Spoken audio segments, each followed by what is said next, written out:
आपके पास 250 लॉन्चर्स हैं और 500 मिसाइल्स हैं, तो सॉरी, तो आप एक टाइम पे 250 मिसाइल्स को लॉन्च कर सकते हैं। यानी अगर आपके पास 2 चांसेस हैं तो आप 500 मिसाइल्स को फौरन फड़का सकते हैं और अपने एनिमीज को अटैक कर सकते हैं। मेरा अपना पर्सनल एनालिसिस ये है कि आने वाले टाइम पे जो है चाइना अपने इस मिसाइल सिस्टम्स को बढ़ाएगा, और गुआम के लिए चाइना को इतने ज्यादा मिसाइल्स नहीं चाहिए। गुआम पे अगर उसको फारिग करना है गुआम को, तो at least it needs 50 to 70 missiles, वो भी ज्यादा है। अगर उसको 30 मिसाइल्स का भी मौका मिल जाए तो वो खड़का सकता है, फारिग कर सकता है चाइना की, अमेरिका की जो मिलिट्री माइट है उसको। लेकिन ये एक साइड है, मैं अगली साइड की तरफ भी जाता हूं, मैं सिर्फ एक साइड नहीं लेता, आपको पता है मैं अनबाइस्ड पर्सन, तो मैं दोनों साइड्स लेता हूं। अब एनालिस्ट क्या कहते हैं वो मैं आपको बताऊंगा। A lot of analysts were expecting that it is still unclear what enhancement the new missile possesses. Some speculate it might incorporate active radar seekers or decoy to defeat missile defense systems.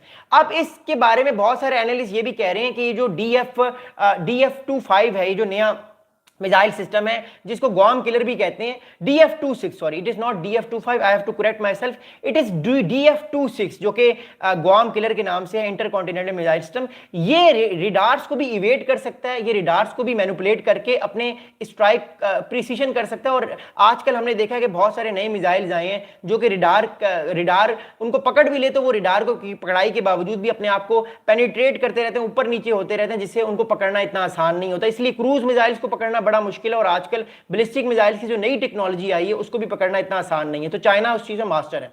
अब अगली बात बताऊंगा, अब इस सारे मामले का geopolitical aspect क्या है वो मैं आपको बताऊंगा। देखिए अब इस सारे मामले का जियोपॉलिटिकल एस्पेक्ट क्या है, आप लोग प्लीज कमेंट्स भी करते रहे, मैं आपके सवालात के जवाब देता हूं। According to the geopolitical aspects of Guam killer, the geopolitical context of Guam missile defence buildup is closely tied to growing rivalry between the US and China. The island home to Anderson Air Force Base and Apra Harbor is a critical hub for US power projection in the Indo-Pacific. अब मैं दोबारा एक चीज दिखाता हूं आपको ये चीज और क्लियर हो जाएगी। अमेरिका की जिस टाइम वेस्टर्न पैसिफिक में या इंडो पैसिफिक में मिलिट्री माइट है या एयरफोर्स की माइट है, वो गुआम में है। अब सुनिएगा बात, अब मैं एक और चीज आपको दिखा रहा हूं, गुआम क्यों इंपॉर्टेंट है सुनिएगा। अभी अमेरिका की जो इस टाइम एयरफोर्स है, अमेरिका की जो एयरफोर्स है जो इस पूरे रीजन में, वो सबसे ज्यादा इस टाइम गुआम में प्रेजेंट है। क्यों? क्योंकि अमेरिका को शुरू से ये लगता था कि गुआम सेफ है, जब भी चाइना अटैक करने की कोशिश करेगा इन बेसिस पे या ताइवान पे, तो अमेरिका फौरन से अपने फाइटर जेट्स को उड़ा लेगा और गुआम से उड़ा के चाइना की तरफ अटैक कर देगा। लेकिन गुआम किलर के आने के बाद, DF-26 इंटरमीडिएट मिसाइल के आने के बाद, अमेरिका को यह खतरा है कि कल को अगर चाइना ताइवान पे अटैक करता है तो चाइना ताइवान पे अटैक करने से पहले अपने जो 150 से 200 मिसाइल जो हैं वो एक्यूरेटली बैलिस्टिक मिसाइल जो हैं वो गुआम पे दाग सकता है, जिससे अमेरिका के जो मिलिट्री जो फाइटर जेट्स हैं उनको नुकसान होगा। क्योंकि अगर एक दफा मिलिट्री फाइटर जेट्स फारिग हो जाते हैं फिर अमेरिका के लिए मुश्किल होगा ताइवान को बचाना एकदम से। तो चाइना को भी इस चीज का पता है, that's why I am saying कि गुआम में इस टाइम अमेरिका की सबसे ज्यादा जो एयरफोर्स की कैपेबिलिटीज है वो बची हुई हैं।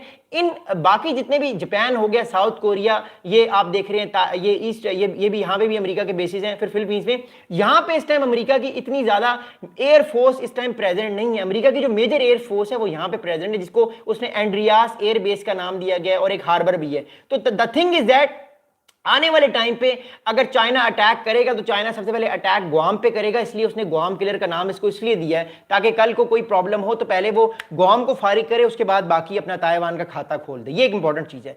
अब इसकी अगली बात बताऊंगा। इसकी अगली बात ये है कि देखिए, एक तरफ चाइना अमेरिका के बेसिस को हिट करने के लिए अपनी कैपेबिलिटीज बढ़ा रहा है, दूसरी तरफ अमेरिका भी चाइना को टाइट करने के लिए टाइफून मिसाइल सिस्टम्स दे रहा है। चाइना जापान को तगड़ा कर रहा है, चाइना ताइवान को तगड़ा कर रहा है, चाइना फिलीपींस को तगड़ा कर रहा है। तो एक दोनों तरफ से आप देख रहे हैं कि एक कशीदगी है। इसको कहते हैं सिक्योरिटी डायलेमा। अगर आपने इंटरनेशनल रिलेशंस पढ़े होंगे तो आपको पता होगा सिक्योरिटी डायलेमा क्या होता है। एक साइड अपनी ताकत बढ़ाने की कोशिश करती है, दूसरी साइड फील करती है कि मैं वर्नेबल हूं, मुझ पे अटैक हो सकता है, तो मुझे भी अपने आप को ताकतवर करना होगा। तो दोनों साइड्स फिर अपना मिलिट्री बिल्डअप करती हैं। तो हम एक सिक्योरिटी डायलेमा में इस टाइम खास तौर पे चाइना और अमेरिका के दरमियान, as far as when we are talking about the Western Pacific या इंडो पैसिफिक की हम बात करते हैं, तो ये सिक्योरिटी डायलेमा है कि चाइना अगर अपने गुआम किलर बना रहा है तो अमेरिका फौरन से जो है वो टाइफून मिसाइल जो है वो जापान में नस्ब कर रहा है ताकि चाइना को वो चेक कर सके। तो एक तरह से दोनों एक दूसरे के अगेंस्ट जो है वो बैठे हुए हैं। अब अगली बात बताओगे। देखिए अगली बात ये है कि it is also within range of China DF-26 intermediate missile, sometimes referred to the Guam Express, as well as new hypersonic weapons like DF-27 for Beijing. Neutralizing Guam would be essential in any major conflict scenario in the Pacific, making the island one of the most likely target in the high intensity confrontation. तो Guam killer will be the first target of China, क्योंकि China को पता है कि Guam फारिग हो गया, सारा कुछ फारिग हो गया, क्योंकि गुआम अगर बच गया अमेरिका का तो अमेरिका फौरन से अपनी री इन्फोर्समेंट करेगा, फौरन से अपने फाइटर जेट उड़ाएगा और चाइना की ऐसी की तैसी कर देगा। तो चाइना को अगर अपने आप को बचाना है तो उसको गुआम को फारिग करना पड़ेगा। लेकिन मोर इंपॉर्टेंटली क्या अमेरिका इसके लिए रेडी नहीं है? अमेरिका इसके लिए प्रॉपर्ली रेडी है। मैं आपको एक और मैप दिखाता हूं, आपको समझाने की कोशिश करता हूं अमेरिका इसके लिए रेडी है या नहीं रेडी। अमेरिका इसके लिए प्रॉपर्ली रेडी है और अमेरिका ने इसकी तैयारी बहुत पहले से की हुई है, क्योंकि अमेरिका इसलिए सुपर पावर इसलिए सुपर पावर है वो। अब सुनिएगा बात अमेरिका की। देखिए अमेरिका के इस टाइम मिलिट्री बेसिस हैं साउथ कोरिया में और जापान में। अमेरिका की ये स्ट्रेटेजी है कि अगर चाइना ने गुआम को फारिग करने की कोशिश की तो साउथ कोरिया से और मोर प्रोबेबली जापान से अमेरिका की रीइंफोर्समेंट फौरन होगी और अमेरिका तभी टाइफून मिसाइल को लगा रहा है। अमेरिका तभी जो है वो साउथ कोरिया के अंदर डिफेंस सिस्टम्स को लगा रहा है और ऑफेंस सिस्टम्स को भी लगा रहा है। और आने वाले टाइम पे अमेरिका टोमाहाक क्रूज मिसाइल और देगा जापान को, ताकि चाइना की कोस्टल को फारिग कर दिया जाए, ताकि चाइना जो है वो अपनी मिलिट्री शिप्स को ना लेकर जाया जाए। अब मैं आपको एक सिनेरियो दिखाऊंगा, उस सिनेरियो से आपको चीजों को समझ आ जाएगी, बिकॉज आज हम एक तरह से मिलिट्री वॉर गेम खेल रहे हैं और वॉर गेमिंग ऐसी ही होती है। चाइना की क्या स्ट्रेटेजी है वो मैं आपको बताता हूं। ये जापान है, ये साउथ कोरिया, समझिएगा। चाइना की ये स्ट्रेटेजी है कि मैं जब भी ताइवान को कैप्चर करने के लिए जाऊं, मैं सबसे पहले जापान को उड़ा दूं, साउथ कोरिया के जो ये इलाके हैं इनको उड़ा दूं और गुआम को सबसे पहले फारिग करूं, ठीक है। और फिर मेरी शिप्स जो हैं वो निकलना शुरू हो जाएंगी, मेरी शिप्स आएंगी ताइवान पे, ताइवान वो कर देंगी वो ब्लॉकेड और ताइवान फारिग हो जाएगा।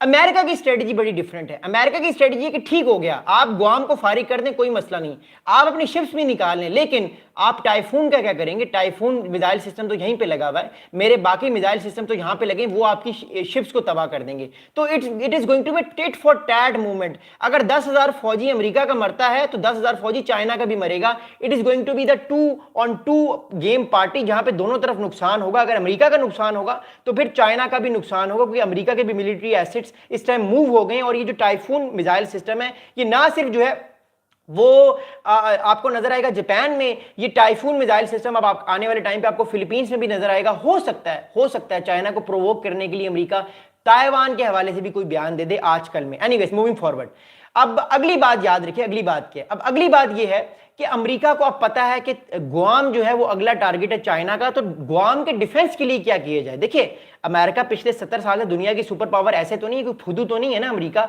America want to remain the world super power, that's why America की जो स्ट्रेटेजी है वो समझना बड़ा जरूरी है आप सब लोगों के लिए। देखिए अमेरिका को जब ये बात पता लगी, जब 3 सितंबर के बाद हमारे पास बहुत सारी न्यूज़ आना शुरू हो गई हमारे सोर्सेज के मुताबिक, बिकॉज मैं डिफेंस की न्यूज़ को बहुत करीब से देखता हूँ, उनको फॉलो करता हूँ, because as a defence analyst आपको इन चीज़ों को समझना बड़ा जरूरी है। अमेरिका ने भी गुआम के डिफेंस को बढ़ाने के लिए, गुआम के डिफेंस को तगड़ा करने के लिए, गुआम के डिफेंस को ताकतवर करने के लिए जो उसका मिलिट्री बेस है उसके लिए कुछ इंटीग्रेशन की हैं, कुछ सेनेट ने कुछ अप्रूवल्स दी हैं। वो क्या अप्रूवल है वो मैं आपको बताता हूँ, लेकिन ये सारा कुछ 3 सितंबर के बाद हुआ है। 3 सितंबर से पहले ये मूवमेंट नहीं हुई अमेरिका की तरफ से, इट हैपेंड ओनली आफ्टर 3 सितंबर। अब सुनिएगा बात को। The enhanced integrated air and missile defence system planned for Guam reflects both the technological sophistications and the strategic dilemma of modern missile defence.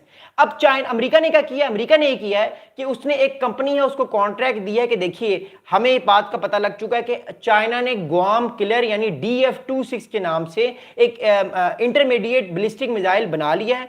कल को मुझे खतरा हो सकता है, अगर कल को कोई जंग होती है तो अमेरिका ने एक कंपनी को ठेका दे दिया है, एक कंपनी को कॉन्ट्रैक्ट दे दिया है कि आपने जो है वो मिसाइल सिस्टम्स और एयर डिफेंस सिस्टम्स और तगड़े करने हैं ताकि कल को जो है वो अपने आप को मैं बचा लूं।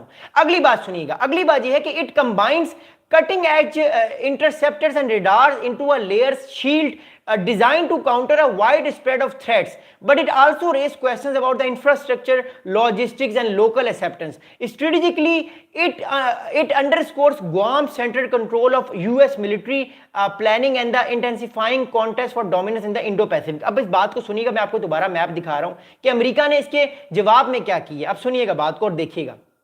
अब ये गुआम बेस है अमेरिका का। अमेरिका ने यह फैसला किया 3 सितंबर के बाद, जब चाइना ने शो किया मिलिट्री को कि उसके पास एक नया मिसाइल आ गया। अमेरिका ने फैसला किया कि वो अपने ग्वाम मिलिट्री बेस में एक नया इंटीग्रेटेड डिफेंस सिस्टम बनाएगा अगले 2 या 3 सालों में, जो ग्वाम किलर या DF-26 मिसाइल को इस रेडार में खींच लेगा। मिसाल के तौर पे ये जो है वो ग्वाम है। अमेरिका का इस टाइम माइंडसेट ये है कि उसने अगर ग्वाम किलर को रोकना है तो वो इस रेडियस में रोक ले, उसके आने से बहुत पहले रोक ले, या इस इलाके तक वो उसको रोक ले ताकि वो इसको अटैक ना कर सके और हिट ना कर सके। बिकॉज एक दफा अगर उसने हिट कर दिया तो प्रॉब्लम ये है अमेरिका के लिए कि वो अपने मिलिट्री एसेट्स को मूव नहीं कर सकेगा। लेकिन यहाँ पे सवाल ये पैदा होता है, आप ग्वाम किलर से अपने आप को बचा तो सकते हैं एयर डिफेंस लगा के, लेकिन जब आपकी शिप्स आगे बढ़ेंगी तो आप तब कैसे बचाएंगे खुद को? ये एक बड़ा सवाल है। दोबारा सुनिएगा इस सवाल को। अमेरिका अगर ग्वाम किलर से अपने आप को यहां पे लैंड को अपने आप को बचा लेता है, लेकिन कल को जब ये शिप्स आगे मूव होंगी अमेरिका की, वो कैसे बचेंगी? ये एक डायलेमा अमेरिका के लिए आने वाले टाइम पे हो सकता है कि मिसाल के तौर पे ग्वाम किलर से शिप्स ने तो जो अमेरिका का जो बेसिस हैं वो तो बच गया, अमेरिका ने नए मिलिट्री एयर डिफेंस सिस्टम लगा के अपने आप को बचा लिया। अमेरिका की शिप्स इधर तक चली गई, ताइवान तक चली गई, लेकिन फिर वो शिप्स अपने आप को कैसे बचाएंगी?